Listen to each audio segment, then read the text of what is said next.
రాజేశ్వరికి పెళ్ళైపోయింది తెలుసా? వాళ్ళ ఆయన చికాగోలో పెద్ద డాక్టరు.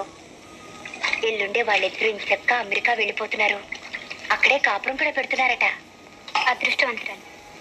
మరి నీకు కూడా అలా గొప్పింటి కోడలు అయిపోవాలని, మంచి మంచి చీరలు కట్టుకోవాలని, ఎంచక్కా నగలు పెట్టుకోవాలని, దర్జాగా బ్రతకాలని లేదా? నా సంగతి ఎలా ఉన్నా నీకు అలాంటి గొప్ప సంబంధం చూద్దాం, ఘనంగా పెళ్లి చేద్దాం, సరేనా? సర్లే, మీరు చూడాలనుకున్నా ఆ చేసుకునేవాడు నన్ను ఎలా చేసుకుంటాడు? నాకేమన్నా డిగ్రీయా బొగ్రియా? అత్యవసర చదువులు, తిండికి పండికి చాలని బతుకులు. మన అదృష్టం బాగుంటే మనల్ని అర్థం చేసుకునే వాళ్ళు దొరుకుతారు, మనల్ని సుఖపెడతారు. దొరకపోరు, దొరుకుతారు.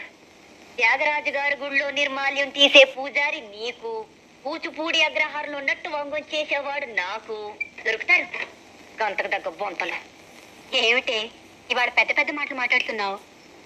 లేకపోతే ఏమిటక్క, మరిది ఒక బతికేనా? పొద్దు లేచిన దగ్గర నుంచి నీకేమో గొంతు అరిగేట్టు సరిగమలు గిరిగమలు, నాకేమో కాళ్ళు విరిగేట్టు దద్ది తేలు దిద్ది తేలు. ఇవన్నీ మనకెందుకు పనికొస్తే చెప్పు? అర్థం చేసుకోరు. నీకు ఇష్టం